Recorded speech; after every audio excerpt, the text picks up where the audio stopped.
Boa noite. Opa, você é Freud explica. Ato falho, estou dormindo ainda. Bom dia, meus irmãos, tudo bem? Bom dia. Que bom, me alegro em vê-los nessa manhã. E eu quero convidar você a nós começar esse dia bem. Vamos orar, vamos apresentar nossas vidas, esse tempo de culto diante de Deus.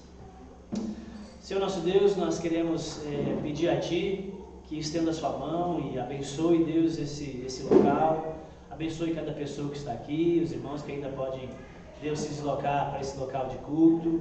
Deus, eu sei que o costume maior é que as igrejas façam culto à noite, mas provavelmente existem algumas outras igrejas nessa cidade se reunindo e fazendo culto de manhã. Que a mão do Senhor e a bênção do Senhor também esteja sobre esses ambientes de culto.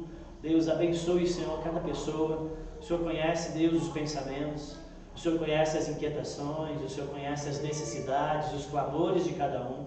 E eu peço a Ti, Deus, que o Senhor possa abençoar, possa estar trazendo, Senhor, soluções, Deus, aos dilemas, cura enfermidades, Deus, libertações, respondendo, Deus, orações. Abençoa a Tua igreja que se reúne nesse lugar para cultuar o Senhor. Abençoa-nos, Senhor, com o derramar do Teu Espírito, abençoa-nos, Senhor, com um aprendizado da Tua Palavra, abençoa, Senhor, trazendo renovo, Deus, e avivamento à igreja, aos nossos corações, em nome de Jesus. Em Tuas mãos colocamos esse tempo, que o Senhor nos ajude a prestarmos a Ti um culto racional, em nome de Jesus. É o que nós te pedimos. Amém. Amém, queridos. Quero convidar você a abrir a sua Bíblia no Evangelho de Lucas, capítulo 14. Evangelho de Lucas, capítulo 14.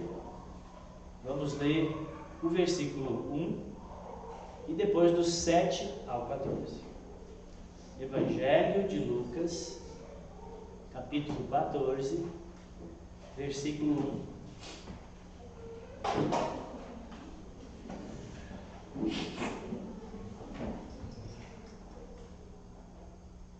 Amém? Certo sábado, Jesus foi comer na casa de um líder fariseu, onde o observavam atentamente.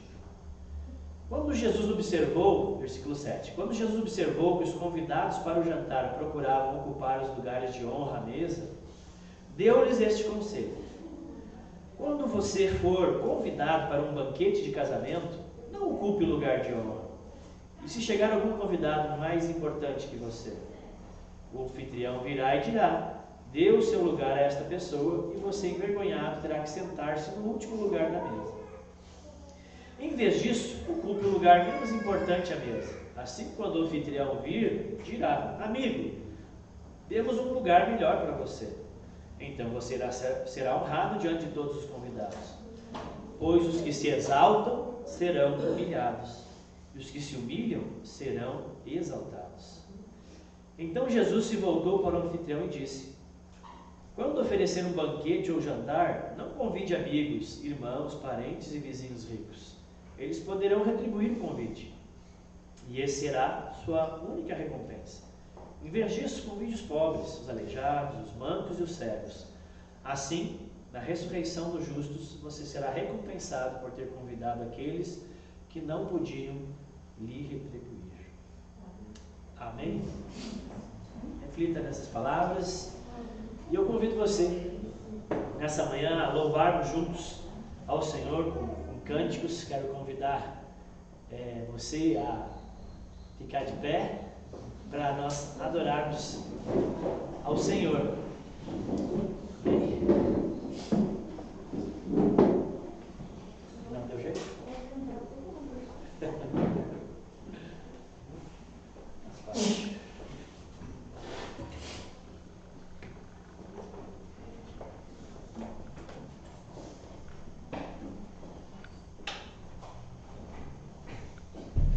Bom dia a todos. Vamos louvar ao nome de Jesus essa manhã.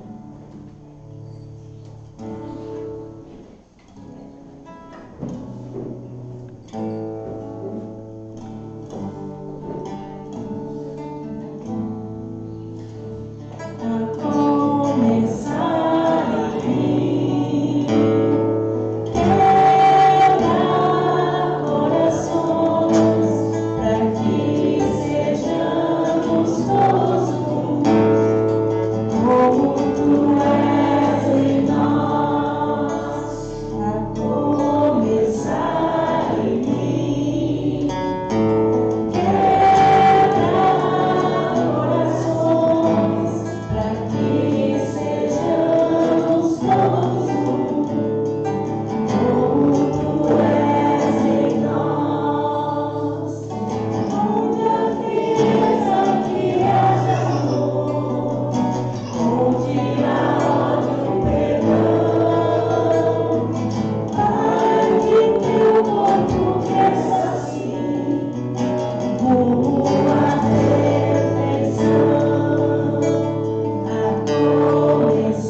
Cantem louvores a Deus, nossa força. Aclamem ao Deus de Jacó, pois fui eu, o Senhor, seu Deus, que o tirei da terra do Egito. Abra-me a boca e a encherei de coisas boas. Meu povo, no entanto, não quis ouvir. Israel não me obedeceu. Por isso deixei que seguissem seus desejos teimosos e vivessem de acordo com suas próprias ideias. Ah, se meu povo me escutasse, quem dera Israel andasse em meus caminhos. Então eu derrotaria seus inimigos sem demora. Minhas mãos cairiam sobre os seus adversários. Os que odeiam o Senhor se encolheriam diante dele, condenados para sempre. Vocês, porém, eu alimentaria com trigo da melhor qualidade e os saciaria com mel silvestre tirado da rocha. Amém? Vamos louvar o Senhor com mais 2 cânticos.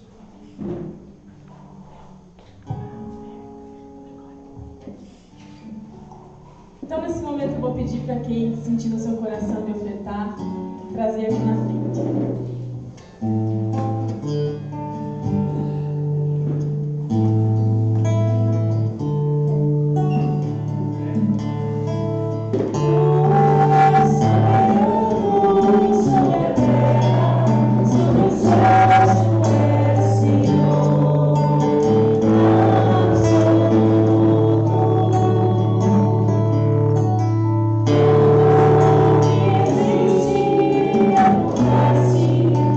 Assim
igreja a orar juntamente comigo.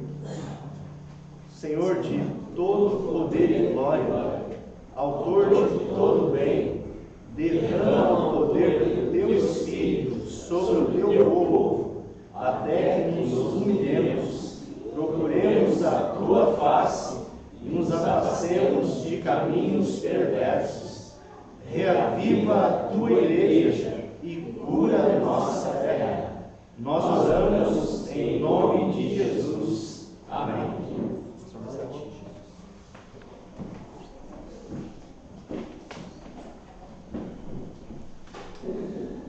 Amém, irmãos, podem se assentar.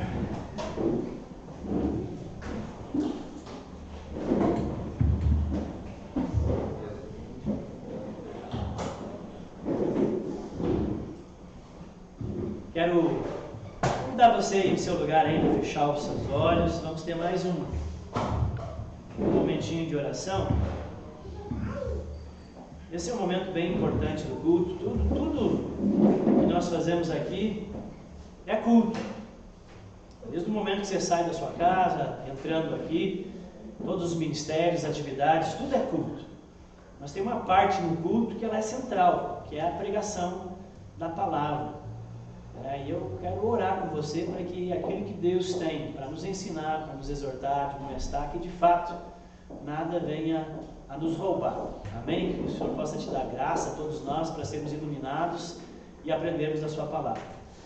Senhor, em nome de Jesus, nós colocamos diante do Senhor o nosso coração, colocamos diante do Senhor a nossa mente, Deus, e pedimos a Ti, Senhor, que o Senhor nos renove e que o Teu Espírito nos ilumine e que a Tua palavra, Deus, possa entrar no nosso coração, Deus, e possa produzir abundância de frutos. Ajuda-nos, Senhor, a entender, ajuda-nos, Senhor, a realmente, Deus, ouvir Tua voz, aceitar, Deus, os Seus conselhos, aceitar, Senhor, aquilo que o Senhor está nos exortando. Pai, abençoa a igreja do Senhor, alimenta, Deus, a nossa alma, fortalece a fé, em nome de Jesus. Amém. Amém, irmãos. Estão me ouvindo bem aí no fundo? Tá joia? Nós já estamos providenciando aqui, nós estamos com nossas caixas um pouquinho defasadas ou não muito bem. Nós já estamos providenciando aí um equipamento novo, que daí vai dar para ouvir melhor a pregação. Até os irmãos que estão fazendo galera lá na frente, quem sabe vão ouvir. Pessoal, eu queria que você abrisse a sua Bíblia no Evangelho de Mateus, capítulo 6. O tema da reflexão de hoje é a receita da felicidade. A receita da felicidade segundo o padrão bíblico. Há muita receita para felicidade por aí, mas segundo a visão bíblica e dentro do conceito de felicidade bíblica, eu quero expor aqui para você como alcançarmos a felicidade que todos nós ansiamos. A receita da felicidade. Evangelho de Mateus, capítulo 6, versículo 25 ao 34. Evangelho de Mateus 6, 25 a 34. Vamos ler? Por isso vos digo, não fiqueis ansiosos quanto à vossa vida, com o que comereis ou com o que bebereis, nem quanto ao vosso corpo, com o que vestireis. Não é a vida mais do que o alimento, e o corpo mais do que o vestuário? Olhai para as aves do céu, que não semeiam, nem colhem, nem ajuntam em celeiros, mas vosso Pai Celestial as sustenta. Acaso não tendes muito mais valor do que elas? Qual de vós, por mais ansioso que esteja, pode acrescentar sequer 1 hora de duração na sua vida? E por que andais ansiosos quanto ao que vestir? Olhai como os lírios do campo crescem. Eles não trabalham, nem tecem. Mas eu vos digo que nem Salomão, em toda a sua glória, se vestiu como um deles. Se Deus desse assim a planta do campo, que hoje existe e amanhã é jogada no forno, quanto mais a vós, homens de pequena fé. Portanto, não vos inquieteis dizendo: que comeremos? Que beberemos? Com que nos vestiremos? Pois os gentios é que procuram todas estas coisas. E de fato, vosso Pai Celestial sabe que precisais de tudo isso. Mas buscai primeiro o seu reino e a sua justiça, e todas estas coisas vos serão acrescentadas. Não vos inquieteis, pois, pelo dia de amanhã, porque o dia de amanhã trará as suas próprias preocupações. Basta a cada dia o seu problema. Irmão, se você tem acompanhado, estamos então aqui numa série de exposições bíblicas sobre o Sermão do Monte, um trecho do Evangelho de Mateus. Estamos aqui pregando todo o sermão, capítulos 5, 6 e 7 do Evangelho de Mateus. Hoje nós terminamos o capítulo 6 e também a quinta subdivisão do sermão. Do total de 7, terminamos a quinta subdivisão e o capítulo 6. Essencialmente, caso você não esteja inteirado, o discurso, o tema do Sermão do Monte gira em torno do reino de Deus. Jesus parou no monte com seus discípulos, a multidão estava ali, mas ele estava conversando com os discípulos para ensinar mais especificamente sobre o reino de Deus. Ele já tinha demonstrado o poder desse reino. Agora ele queria ensinar sobre o reino. E aí ele estava ensinando como que era a vida no reino, como que é o caráter, como que é a influência, a justiça, a devoção, a ambição e os relacionamentos das pessoas, dos cidadãos que fazem parte desse reino. Então hoje nós terminamos os ensinos de Jesus sobre a ambição do cidadão do reino, que é a quinta subdivisão, que vai do capítulo 6, do versículo 19 ao 34. Então hoje nós estamos encerrando essa subdivisão, onde aqui nós falamos por 4 ou 5 pregações sobre a ambição do crente, do cristão, do cidadão do reino, qual que deve ser o seu anseio, qual que deve ser a sua vontade última, maior. Ambição é um forte desejo ou uma força emocional que nós canalizamos na conquista de um objetivo. Você vai usar essa força para correr atrás de um objetivo específico. Isso a gente chama de ambição. O cristão não é uma pessoa amorfa, sem desejos, alguém que não fede ou não cheira e que está só gastando tempo aqui na terra esperando que Jesus volte. O cristão não é assim. Ele é como qualquer pessoa. O cristão tem anseios, o cristão tem desejos, tem sonhos, tem ambições. Mas como um cidadão do reino, nós vimos aqui no Sermão do Monte que ele não pode ser em seus anseios como os religiosos. Porque os religiosos, eles só ambicionam a glória pessoal. Eles usam a religião não para trazer glória a Deus, mas para trazer glória para si. Os religiosos querem se aparecer. A gente viu isso bastante ao longo do Sermão do Monte, e também aqui nesse subdivisão a respeito da ambição. Os cristãos também não podem ser como os não religiosos, como os gentios ou incrédulos, que só ambicionam as coisas dessa terra, que só querem juntar tesouros da terra e que vivem aqui como se essa vida fosse tudo que existisse e como se o que importasse fosse só o aqui e agora.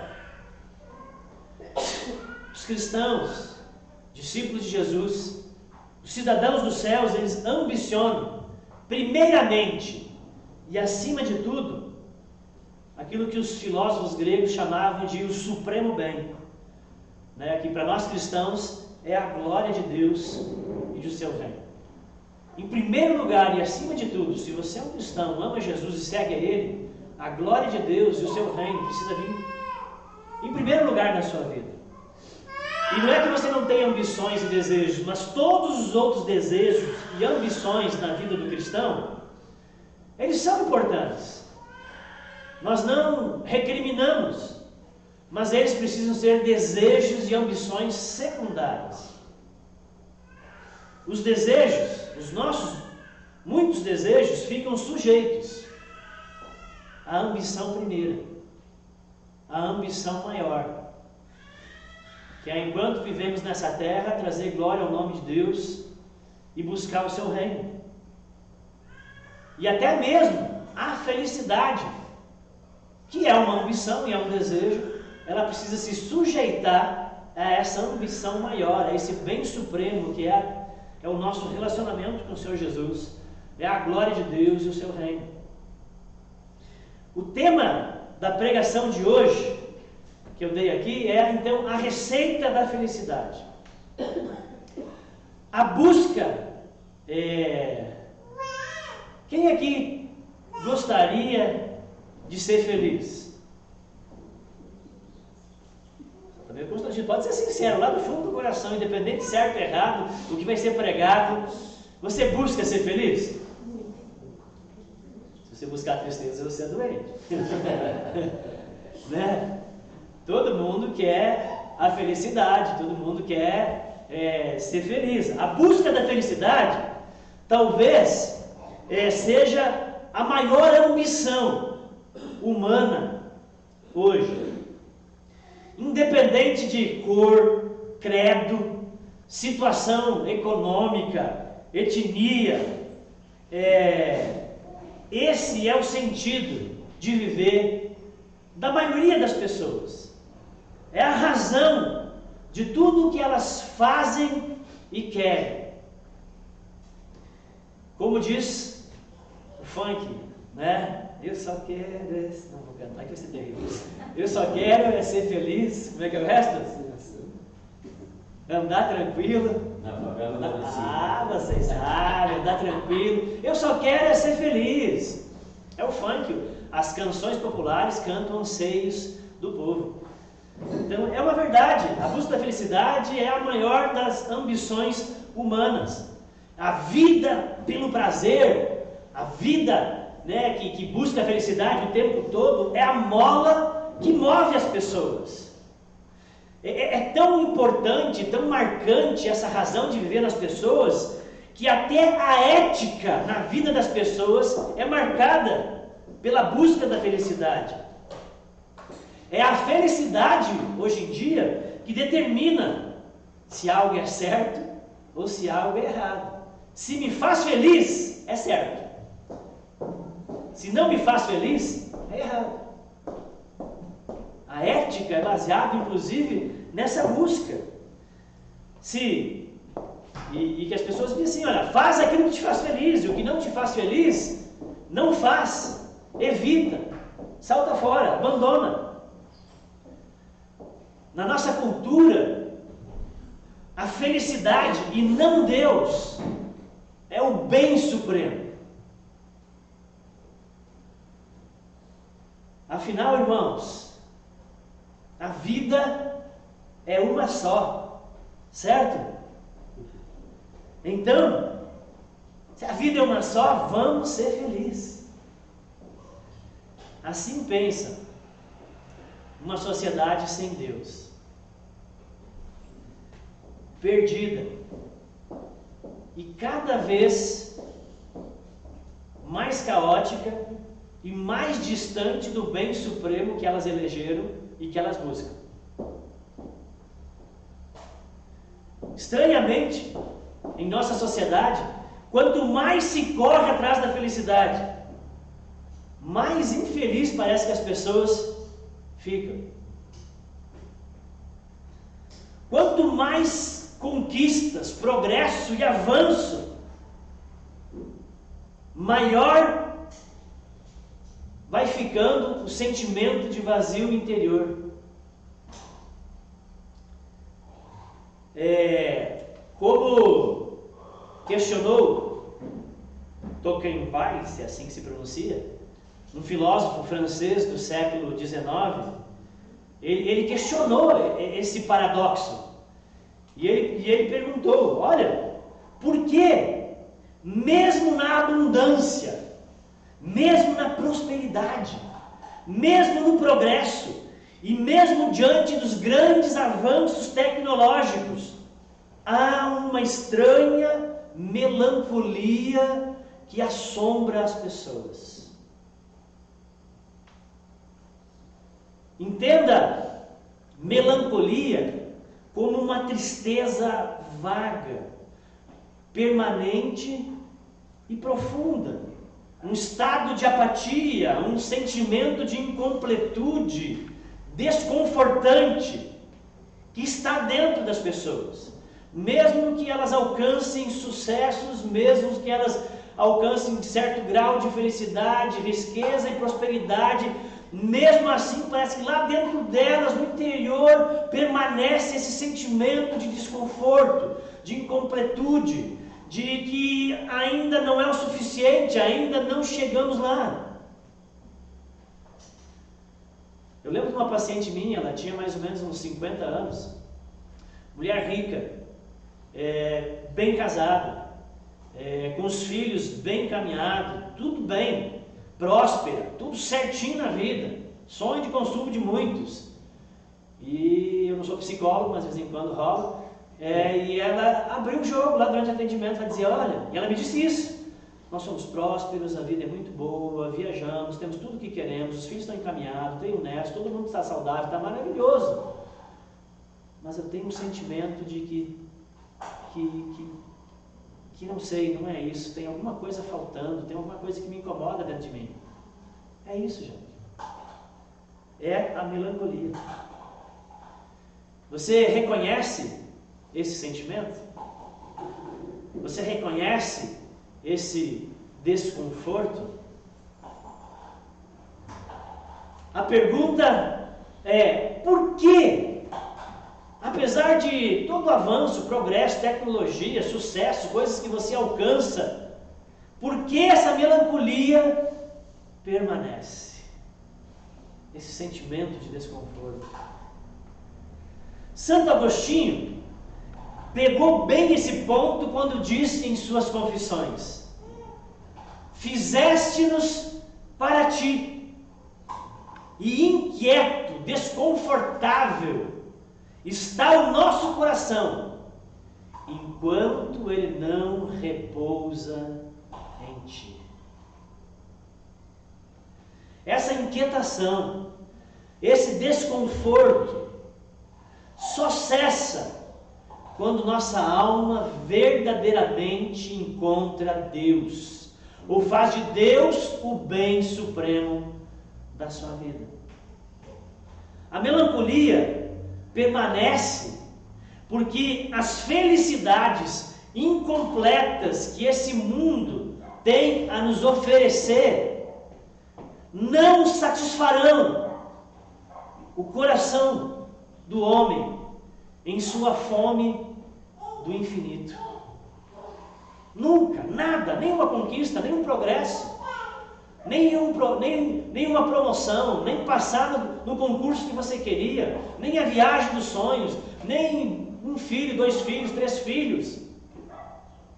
Nada das alegrias incompletas desse mundo tem o poder de saciar a fome do infinito que há no coração dos seres humanos. Fome do infinito é um termo que um pensador, filósofo dinamarquês chamado Kierkegaard usava para descrever aquilo que muitos de nós falamos popularmente a respeito do vazio interior que Deus, quando criou o homem, colocou dentro de nós. E esse vazio interior que Deus colocou dentro do homem, ele tem o tamanho e a forma exata de Deus, que só Deus pode preencher. E quando você tenta preencher com trabalho, com realizações, com sucesso, com dinheiro, riqueza e outras coisas, não tem o mesmo tamanho. São coisas finitas tentando fechar um rombo do tamanho do infinito. Essa conta não fecha. Então você nunca vai saciar essa fome, e você nunca vai saciar e ser plenamente feliz. É um ruído, uma coisa estranha. A gente tem lá em casa um som aposentado. Esses dias eu fui tirar as teias de aranha e desmontar ele, e aí era um subwoofer, parece quase aquela comida, waffle, né? Subwoofer, e aí tava lá o negócio, aí eu peguei e disse, ué, tem algo aqui dentro? Tem coisas dentro? E tinha um buraco, tá cheio de Hot Wheels e brinquedos com os meninos, quando era pequeno, então tu imagina, botavam lá dentro. E como aquele carrinho não tinha o tamanho do espaço, era um ruído, uma coisa sobrando. Gente, é isso que nós fizemos. Todos nós temos um buraco do tamanho do infinito no coração. E que se você tenta preencher com as alegrias incompletas dessa vida, não vai dar, vai ficar um ruído, vai ficar sobrando. Não preenche, não satisfaz, não realiza, e a melancolia permanece. Não interessa o estado de sucesso ou que você alcance na sua vida. O desconforto, a incompletude vai estar lá. Calvino chamava isso de sensu divinatis, ou seja, o anseio pelo divino, a crença no divino que Deus já plantou no coração de todos nós, que Paulo disse que nós tentamos abafar. E que é aquilo que Salomão, em Eclesiastes 3:11, diz: Deus pôs no coração do homem o anseio pela eternidade. Está lá com todas as letras, está em Eclesiastes 3:11. Deus colocou no coração do homem o anseio pela eternidade. Eu gosto do termo de Kierkegaard, a fome do infinito. A melancolia, a infelicidade ou insatisfação que permanece em nós, bem, gente, a gente tem que preencher esse vazio com coisas finitas. E como não preenche, o resultado é insatisfação. Uma vez que essas alegrias incompletas não satisfazem, o desconforto permanece e vai crescendo. Porque você está numa corrida enlouquecida atrás da felicidade, achando que a próxima conquista, o próximo evento, a próxima coisa vai te fazer pleno. Você chega lá e não acontece, você sai da corrida de novo, isso vai te cansando. Entendeu? Você vai à busca de novas coisas. Então ela vai crescendo. Por não suportar a incompletude e pela frustração de não encontrar algo que verdadeiramente sacie a fome do infinito, essa melancolia oculta, ela pode, em algumas pessoas, inclusive, levar ao desespero, um estado muito mais patológico. Nessa tentativa da gente extrair das coisas da vida aquilo que só o eterno e infinito Deus pode dar, é que a gente acaba mergulhando no caos, no nada, na insegurança que está aí. A grande verdade é que a felicidade que esse mundo perdido pode oferecer, gente, que esse mundo sem Deus, e que se você quiser viver pela lógica do mundo, invertendo e fazendo das coisas o seu bem supremo, a felicidade que esse mundo perdido tem a oferecer é como a areia que escorre pelos dedos. Você tenta segurar e ela vai indo embora. Essa é a felicidade que o mundo tem para oferecer. Não sacia a fome. Esse mundo sem Deus só tem a oferecer melancolia que não desaparece. Agora, já Jesus, sabendo disso, no Sermão do Monte, está fazendo um discurso de contraste, porque existe um mundo, existe um sistema que jaz no maligno, que está debaixo do governo do homem, debaixo de pecado, e Jesus está apresentando o reino de Deus, a sociedade onde Deus é o rei, onde funciona numa outra lógica e tem uma outra humanidade. Jesus está fazendo um contraste, ele sabe daquilo que o mundo tem para oferecer, e agora ele está dizendo: eu estou oferecendo para vocês algo diferente. Jesus, sabendo disso, no Sermão do Monte, ele está colocando o reino de Deus, então, em contraste com o reino desse mundo. Ele está fazendo um contraste entre a cidade de Deus, diria Agostinho, e a cidade dos homens. E ele diz: se é a felicidade que você procura, é a felicidade que você quer, então eu quero dizer para vocês que não será acumulando tesouros na terra que você vai encontrar. Eu quero dizer para vocês que não será olhando para a vida como se essa vida fosse tudo que existisse que você vai encontrar. Não será servindo aos ídolos e aos senhores de nossa época e cultura que você vai encontrar essa felicidade. Felicidade, queridos, duradoura, robusta, Deus tem para nós. E Ele deseja que você seja feliz. Mas a busca da felicidade como um fim em si mesmo, como o bem maior, o bem supremo, é um problema. Ela não entrega o que promete, não fecha a conta, não preenche o vazio, que só Deus pode fazer quando Ele é o bem maior nas nossas vidas, quando Ele de fato é aquele em que nós temos como a ambição maior da nossa existência. Mire o céu e você vai encontrar a felicidade. Mire a felicidade e você vai encontrar a melancolia. E eu não quero falar contra a felicidade. Nós não somos ascetas. A Bíblia diz que Deus é um ser pleno. A Bíblia diz que Deus é um ser satisfeito, realizado, alegre e feliz. E é Ele que nós buscamos e servimos. A Bíblia diz que na presença de Deus há plenitude de alegria. Salmos 16, 11. Paulo, em Romanos 14, 17, disse: o reino de Deus não é comida nem bebida, mas o reino de Deus é justiça, paz e alegria no Espírito.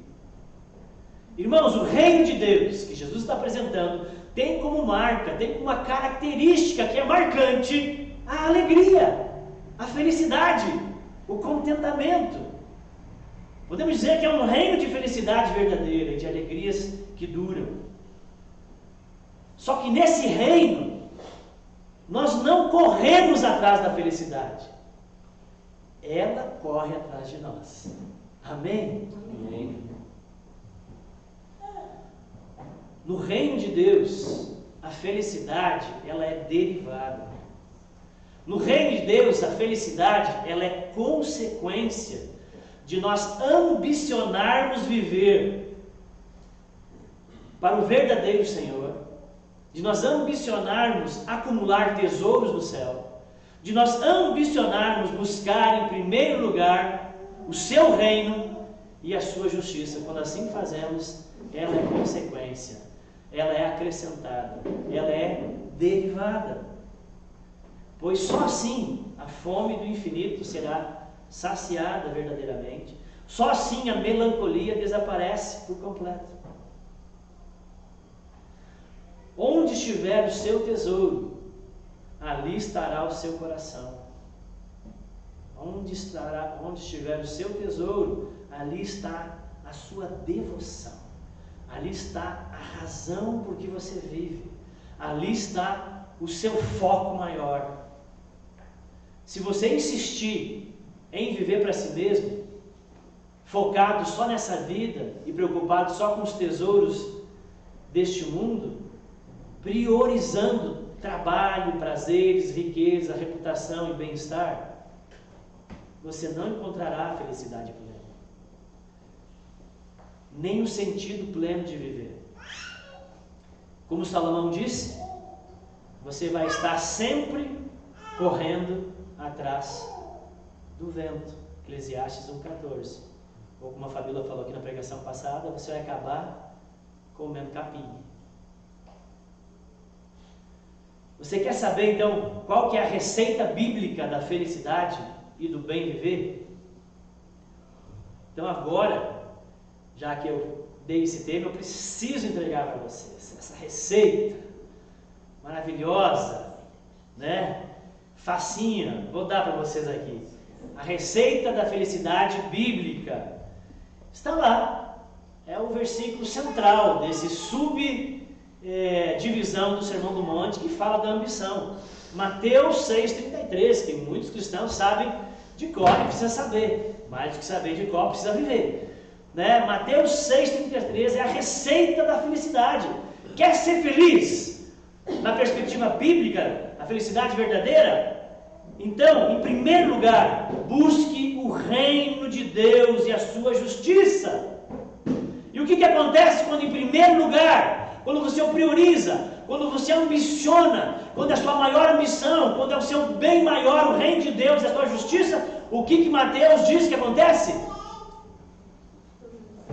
As outras coisas, as demais coisas serão acrescentadas. O trabalho, o bem viver, as alegrias, a felicidade, todas as outras coisas nos são acrescentadas. Amém? Amém. A ambição pelo eterno, a ambição de conhecer mais e mais a Deus, ou o forte de desejo de dar e trazer glória a Deus em tudo na nossa vida. Esse é o verdadeiro caminho da felicidade. Mesmo em um mundo caótico, problemático, cheio de tribulações, mesmo assim, se você prioriza o reino de Deus e a sua justiça, você encontra a felicidade. Na verdade, ela te encontra. Ela é acrescentada. Ela vem até você. Amém? Amém. Quem faz de Deus o seu supremo bem, passa a usufruir as glórias do mundo vindouro. Por causa da ressurreição de Cristo, aquilo que nós receberíamos só no fim da história, nós podemos receber no meio da história. Então, muitas das coisas que nós receberíamos no porvir, nós já passamos como povo de Deus a usufruir agora. E uma das coisas que nós usufruiremos no fim é o que a Bíblia chama de gozo eterno, de alegria maravilhosa e plena eterna. Mas isso nós já começamos a receber no meio da história. E por isso que Deus tem para você uma felicidade, uma alegria que é sem igual, que é diferente daquilo que o mundo tem para dar, porque já é as antecipações da vida do porvir, graças à ressurreição de Cristo. E por isso que sim, há uma receita de felicidade aqui quando você prioriza o reino de Deus e a sua justiça. Mas veja, o texto não diz que você não pode ter outras ambições, ou que você deve ter somente a ambição do reino. O texto não diz isso. O texto diz para você, em primeiro lugar, buscar o reino de Deus e sua justiça. Buscar em primeiro lugar é prioridade. Buscar em primeiro lugar é aquilo que vem antes. É aquilo que é mais importante. É a ambição maior que acaba regulando as outras ambições. O texto não diz então que nós não vamos ter outras ambições, que o cristão não pode ter outras ambições, é só no reino que ele tem que pensar. O texto não diz isso. Primeiro lugar, prioridade. A maior ambição, o reino de Deus e a sua justiça, até porque o próprio texto diz que as outras coisas, as outras ambições, os outros desejos, as outras necessidades vos serão acrescentadas. O Senhor sabe que existem outras ambições e outros desejos. Nada de errado em querer crescer em sua carreira. Nada de errado em almejar e sonhar viver um grande amor, fazer uma viagem dos sonhos, morar em uma boa casa, ter uma boa vida ou usufruir das boas dádivas da criação que Deus nos deixou. Nada de errado. Mas o texto, gente, ele é bem claro. A ambição maior, a ambição primeira, deve ser procurar ou buscar pelo reino de Deus e a sua justiça. Amém? Amém. As demais ambições, elas precisam ser reguladas por essa. Eu quero muito ter tal carreira. Eu quero muito receber tal promoção. Você está dentro do trabalho. Está lá no trabalho. E aí tem uma chance de você subir de cargo no trabalho. Você não tem nem problema de você almejar. Afinal, vai te dar um salário melhor, vai te dar alguns benefícios. Então você almeja aquilo. Mas você ganhar aquele cargo vai te dar novas responsabilidades e vai fazer com que você não participe mais de nenhum culto da igreja e dos pequenos grupos. E aí? Buscar primeiro o reino de Deus e sua justiça. O desejo pelo reino de Deus regula as outras ambições. Então, se eu ambiciono isso, mas isso vai prejudicar a minha busca pelo reino, então eu fico com o reino. Entenderam? O anseio maior, a ambição maior regula as demais ambições. É assim que funciona.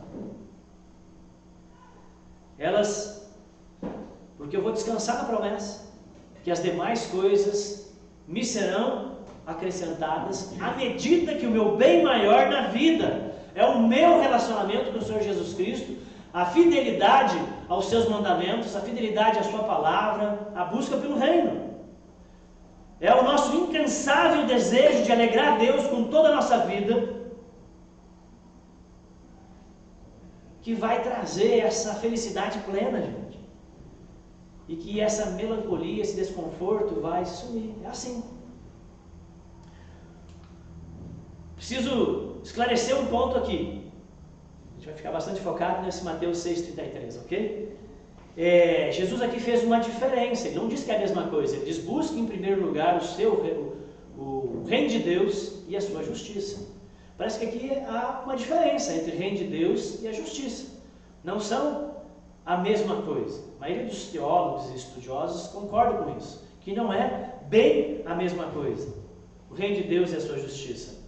O reino de Deus, por assim dizer, que nós devemos buscar em primeiro lugar, o reino de Deus, ele só existe onde Jesus Cristo é reconhecido e invocado.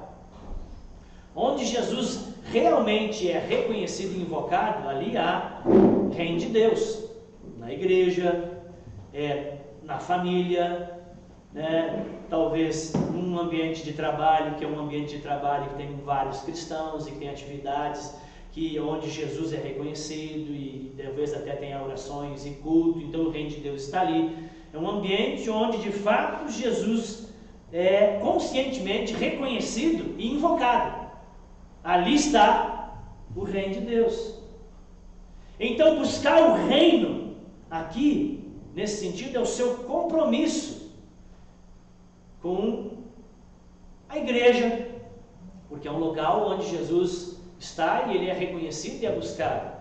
Então você busca o reino de Deus em primeiro lugar quando você se dedica à igreja, à noiva de Cristo, quando você participa de seus cultos, dos pequenos grupos, você ajuda e auxilia nos ministérios, você contribui. Você está buscando o reino de Deus em primeiro lugar quando você é dedicado e você tem uma vida piedosa, que foi um dos subgrupos aqui do Sermão do Monte que nós já estudamos, quando você pratica a devoção pessoal, porque você está buscando conhecer mais a Deus, né? Você está lendo a Bíblia, você está orando. Então, a devoção pessoal é buscar em primeiro lugar o reino de Deus. Quando você busca desenvolver as virtudes cristãs, né? Isso aí também é buscar em primeiro lugar o reino de Deus, porque você pode entrar num conflito, minto ou não minto, numa situação de comércio, numa situação da vida, e você vai dizer: não, vou falar a verdade, eu vou fazer o que é certo. Você está priorizando as virtudes do reino de Deus na sua vida, o testemunho cristão na sociedade. Então você está buscando o reino de Deus, evangelismo, né? As oportunidades que Deus dá, você não se cala, né? Porque a reputação, que é uma ambição que você tem uma boa reputação, mas ela não pode ser maior que o reino de Deus. Então às vezes você vai evangelizar, mesmo que talvez isso seja um pouco constrangedor, porque teve uma oportunidade. Você entendeu? Então o evangelismo, missões, projetos sociais cristãos. Então nesse sentido, buscar o reino de Deus é nisso. É onde o reino de Deus está, você está buscando. Já a justiça do reino é um conceito mais amplo que o próprio reino de Deus. Buscar a justiça do reino, por assim dizer, é a influência do reino chegando onde o reino ainda não existe. Buscar o reino de Deus é buscar, é estar, é procurar, é fazer aquilo onde o reino já está. A justiça do reino é a influência do reino chegando onde o reino ainda não está. É o desejo, e esse é o desejo de Deus. Deus deseja a justiça social. A justiça social do seu reino se estendendo a todas as comunidades humanas. Você vê no Velho Testamento os profetas falando, se levantando contra as injustiças que havia em Moabe e em várias outras regiões. Ou seja, Deus quer que a justiça do reino se estenda a todas as demais comunidades da terra. É o desejo de Deus. Para que a vida pessoal, a vida familiar, a vida comercial, a vida nacional e internacional seja mais digna, mais agradável. Então, pensar em justiça do reino e eu buscar a justiça do reino significa que, de alguma maneira, queridos, vocês são chamados a ser influencers. Amém? Amém. Somos chamados a ser influencers do reino de Deus. Você vai lutar por meio do seu trabalho para trazer princípios do reino para o seu ambiente de atuação. Você já está num local e o reino de Deus não está naquele local, você está, mas o reino não está, porque Jesus não é invocado. Então você agora, porque você é um cristão, você vai trazer as influências do reino para aquele local, porque talvez tem condições de trabalho que não são legais, tem atitudes que não são bacanas no ambiente. Você vai trazer as influências do reino para ali. É a justiça do reino. Amém? Amém. Vai lutar por leis melhores, por situações melhores, por igualdade maior. É isso. Seja você um professor, um médico, um mecânico, um advogado, patrão ou empregado. Você se comprometerá por lutar por situações mais justas e igualitárias, aonde você estiver. Isso é buscar, em primeiro lugar, a justiça do reino. Amém? Amém. Leis melhores, direitos melhores. Agora, já uma vez feita essa diferenciação entre buscar em primeiro lugar o reino e a justiça, caminhando para o fim, terço final, diria, eu quero ainda traçar aqui algumas dicas a respeito dessa receita bíblica de felicidade que eu vejo nesse texto. Primeiro, o que eu vejo aqui, já que nós estamos falando da receita da felicidade? Eu vejo que Jesus, quando está passando a receita da felicidade para o cidadão do reino, em contraste com a receita falida de felicidade que o mundo propõe, Jesus nos apresenta que a meditação ajuda na busca pela felicidade. A meditação ajuda a prevenir a ansiedade. 4 vezes nesse texto que eu li, Jesus fala da ansiedade. 4 vezes. No verso 25, no verso 28, no verso 31 e no verso 34. E ele está falando de buscar o reino de Deus e outras coisas serem acrescentadas. E ele viu ali um problema, né? Você não pode ignorar num texto uma palavra que surge muitas vezes. Quando uma palavra num texto da Bíblia surge muitas vezes é porque aquilo é importante. Aquilo é um tema, é algo relevante naquele texto. E 4 vezes Jesus fala de ansiedade. Ansiedade, queridos, é uma aflição ou uma angústia no espírito causado pela incerteza. Você está inseguro de algumas coisas e você fica ansioso, você fica inquieto, perturbado por causa disso. É um medo que vai sendo gerado a respeito de algo que te espera no futuro, na frente, um desfecho. Não tem como você ser realmente feliz vivendo em ansiedade. Jesus está nos propondo aqui uma felicidade, uma maneira de viver que contempla a alegria, porque no reino há alegria. Só que a ansiedade é um problema nessa caminhada e nessa vida plena de felicidade que Deus tem para nos apresenta. Não tem como ser realmente feliz com a felicidade, com a ansiedade ali, batendo a porta constantemente, porque a ansiedade vai acabar nos levando à paralisia. Muitas vezes nós ficamos paralisado em ações e atitudes que deveríamos tomar, que vai nos trazer algum benefício ou progresso, e por causa da ansiedade você fica paralisado. Então é lógico que isso vai te roubar felicidade e sucessos e outras coisas assim. Ou a ansiedade vai fazer o contrário, alguns ficam paralisados e outros têm ações precipitadas, que vai acabar redundando em situações desagradáveis e prejudiciais. Ansiedade, todo mundo sofre em algum grau mais elevado, então também se torna patológico, você precisa fazer aí uma terapia e buscar solução para isso, mas a ansiedade todo mundo enfrenta, e Jesus está dizendo aqui que isso é um problema, que leva você a ter algum conflito na área da ambição, daquilo que deveria ser o bem supremo da sua vida. Por que que isso acontece, segundo o texto, a ansiedade? Segundo o texto que nós lemos, a ansiedade acontece por causa de conflito de vontades. Conflito de senhores. Conflito de devoções. O versículo que antecede a esse que eu li, que foi o que a Fabíola pregou semana passada, diz, olha, vocês não podem ter dois senhores. Ou vocês vão agradar a um e desagradar o outro. Não pode servir a Deus e às riquezas. Por isso, começa o texto que eu li, não andeis ansiosos, ou seja, você deixa de buscar primeiro o reino de Deus, devido a ansiedades, inquietações e coisas da vida. Um outro texto da palavra de Deus diz que são os espinhos que nos sufocam. Então, esses conflitos de senhores faz com que você priorize outras coisas e não o reino, e não a justiça. Você acaba se devotando, focando e botando muito mais energia na sua carreira, na sua saúde, na sua família, na sua beleza, nos seus hobbies, nos seus boletos, e etc, gente. Quando você faz isso, o que você fez? Você está de novo tentando saciar a fome do infinito com coisas finitas. Está tentando preencher o vazio de Deus com coisas que são infinitamente menores. E a conta não vai fechar. Não dá para servir dois senhores, Jesus disse.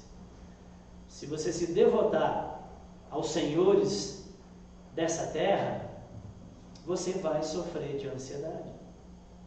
Você vai ter problemas, porque a melancolia vai voltar, a inquietação vai voltar. Quando esse conflito acontecer, esse conflito de ambições, porque ele vai acontecer. Quando esse conflito de ambições acontecer, o que Jesus disse para nós fazermos no texto? A Miriam não está aqui, porque se tivesse essa pergunta, ele já tinha respondido. Buscar o reino de Deus. Antes disso. O que Jesus disse? Versículo 26 e versículo 28. Vocês estão aí com o celular ligado, a Bíblia aberta? Jesus disse, observem as aves dos céus, olhem os lírios do campo. Jesus está nos dizendo e nos motivando a meditar, a refletir, a contemplar, a usar a cachola, gente, a pensar. John Stott, que é um autor muito bom, tem muito autor ruim aí, John Stott é um autor cristão muito bom, tem um livro dele que eu recomendo a vocês, que chama-se Crer Também é Pensar. Porque em alguns círculos as pessoas acham que aqui o crente que pensa demais é um crente racional, ele não pode acreditar. Não, irmão, só crê, não fica racionalizando. Tem círculos que pensam assim. Não está absolutamente longe do que a Bíblia ensina.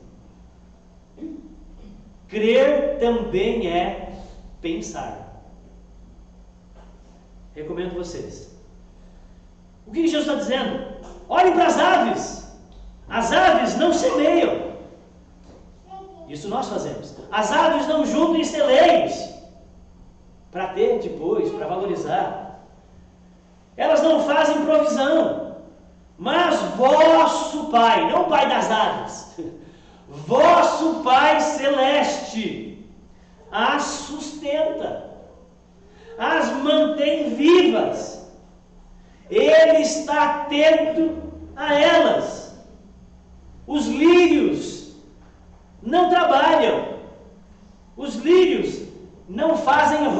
roupas para si, mas estão sempre lindão. Estão sempre bem vestidos, encantadores. Pense, Jesus disse, pense, em vez de ficar ansioso, pense, em vez de ficar inquieto e aflito e começar a correr para pagar os boletos e se dedicar só à sua vocação e buscar as riquezas, pense, se Deus cuida das necessidades da erva do campo, quanto mais comprometido estará com seus filhos. Se o Pai Celeste sustenta as aves, quanto mais sustentará a nós, seus filhos. Quem Deus é para você? Ele é o Pai que sustenta. Amém? Amém.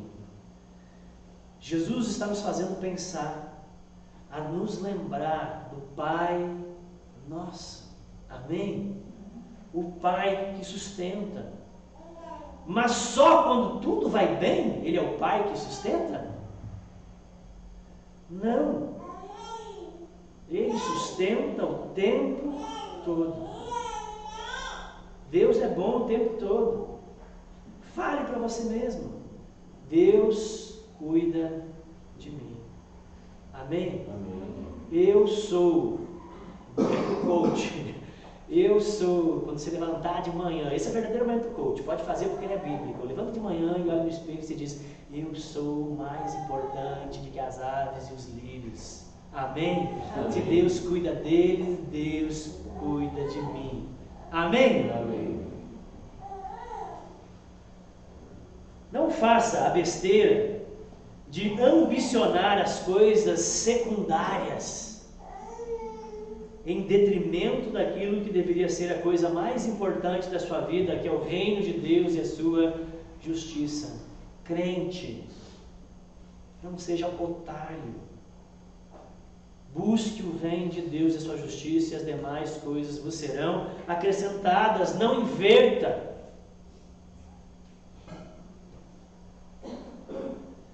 A vida focada em si mesmo, que prioriza os tesouros da terra, Jesus disse que é uma vida incompatível com o reino de Deus. É você sendo água, querendo habitar no meio do óleo. A vida focada em si mesmo, que prioriza os tesouros da terra, é incompatível com o reino de Deus. Jesus disse que é assim que vivem os gentios. Está aí o texto.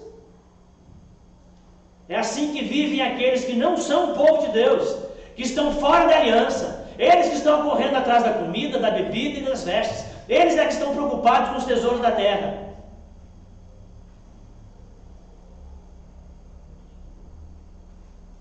Eles estão muito preocupados com as coisas dessa vida.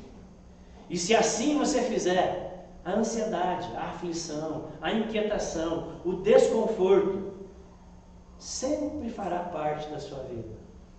Mesmo que você venha em todos os cultos, os pequenos grupos, etc. Podendo evoluir para o desespero. Qual a solução? Isso eu já tinha que aparecer. Busque em primeiro lugar o reino de Deus. Amém? E a sua justiça.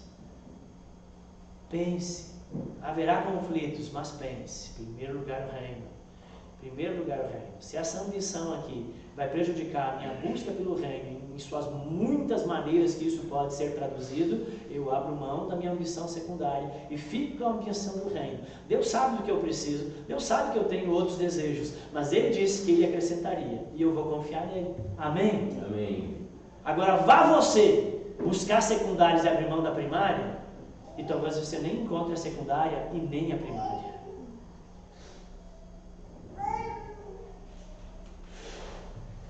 Segundo, não estamos imunes. Não estamos imunes a tudo. mesmo com a promessa do sustento divino. Eu tenho uma promessa que Deus me sustenta. Eu tenho uma promessa que Deus não vai deixar faltar. Queridos, o texto nos mostra que nós não estamos imunes a tudo, mesmo com a promessa do sustento divino. Porque o versículo 26, que é a promessa que o Pai Celeste sustenta,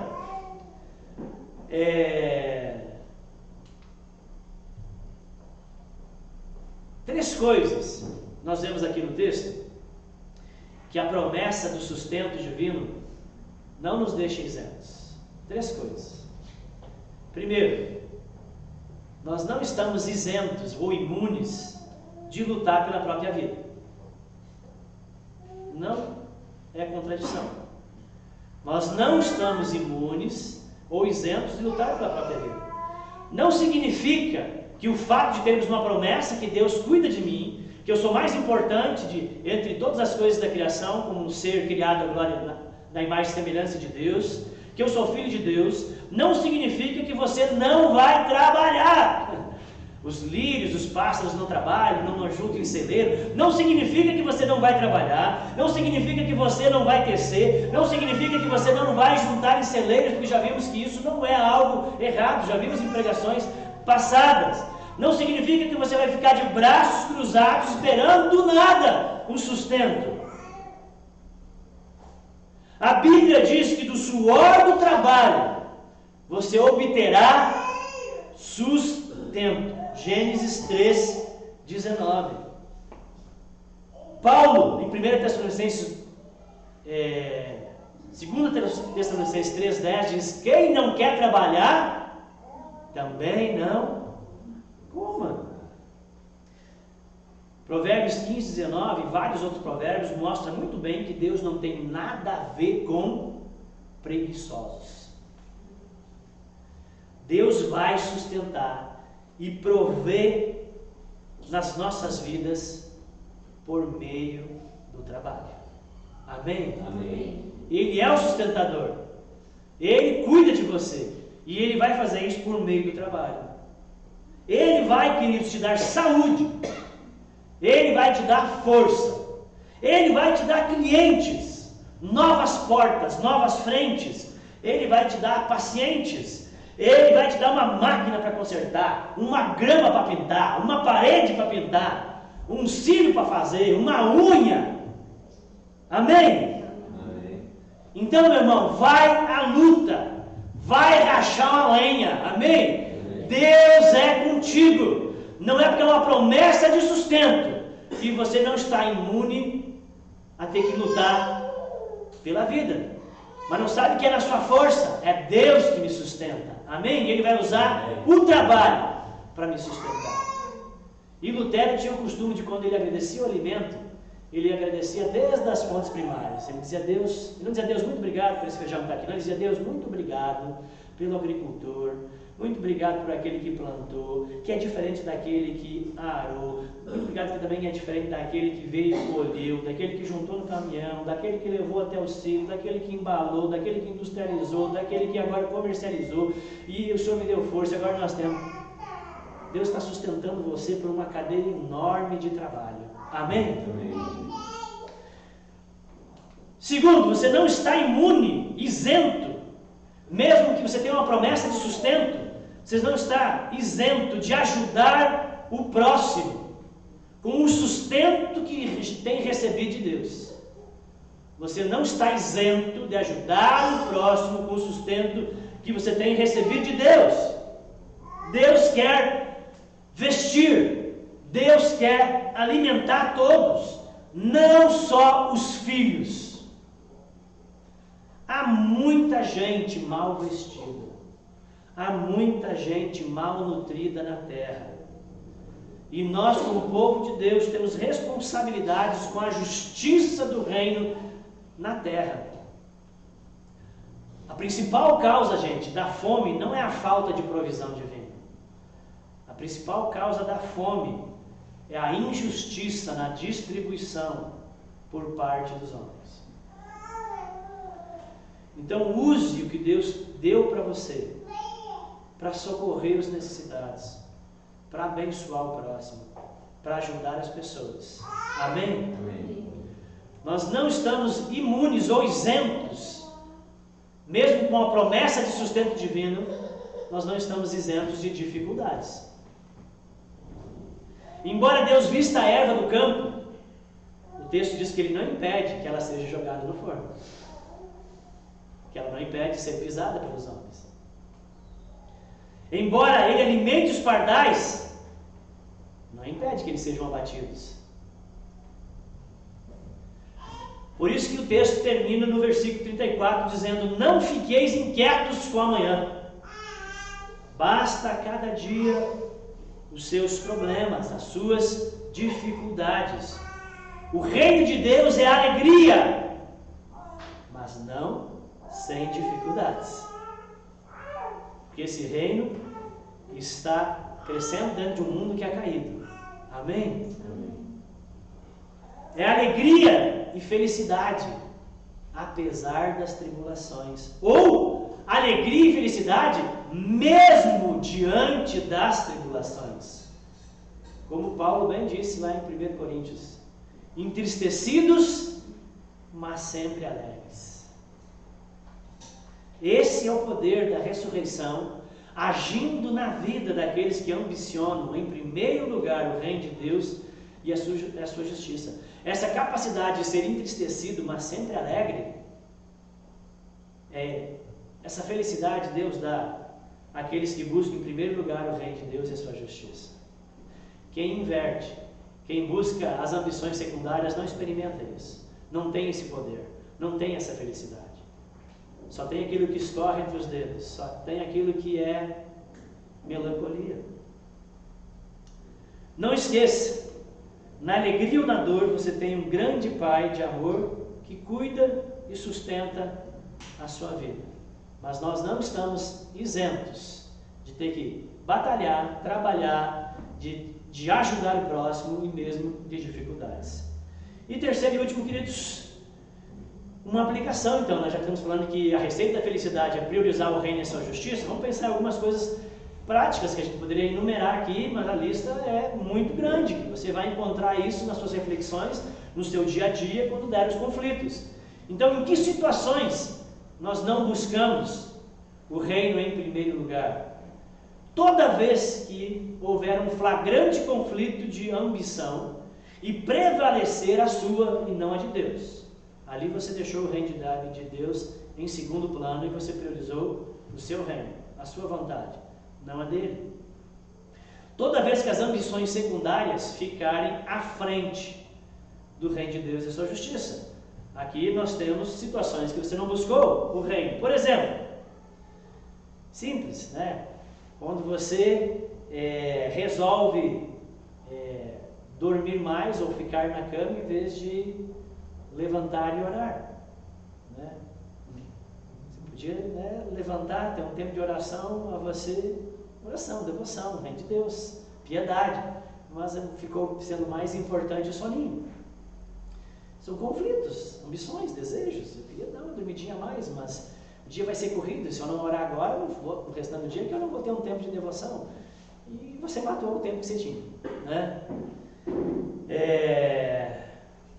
Ler a Bíblia ou assistir a série que eu gosto muito. Porque ler a Bíblia você faria em 15 minutos, no capítulo 2. Mas a série você não vai ler só um capítulo, você vai ler 3 ou 4. E você vai ficar ali 2, 3 horas lendo série. Mas 15 minutos para ler a Bíblia não tinha. E depois que você vê a série, você não vai ler, você vai estar cansado. E nem vai prestar, você vai estar com a mente muito poluída. Você priorizou a série, algo que você gosta muito, em detrimento de algo que diz respeito ao que significa reino de Deus. Fazer a coisa certa nas situações da vida, nos negócios, atividades, fazer a coisa certa, ou fazer do jeitinho, que é errado, mas que todo mundo faz. Ajudar e socorrer alguém, você sabe que está ali precisando de uma ajuda, o irmão que tem uma mudança, e você poderia se dispor a ajudar, Mas para fazer isso, você vai ter que sair do seu sossego, abrir mão das suas horas de descanso do final de semana, vai ter que se doar. Ir ao culto ou ver o jogo do meu time que dá bem no horário do culto. Ir no culto ou priorizar qualquer outra coisa. Não precisa ser só o jogo, né? Você pode priorizar outras coisas. E abandonou o culto.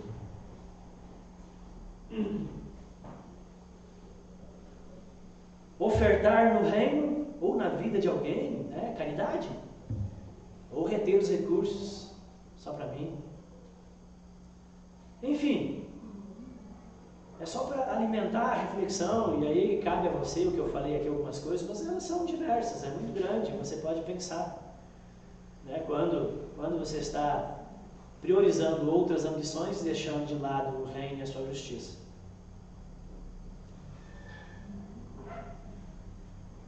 Tal vida, né? Colocar as ambições secundárias à frente da primária, gente, tal vida, lembrem disso, é incompatível com o reino de Deus e com a verdadeira busca da felicidade. Vamos orar?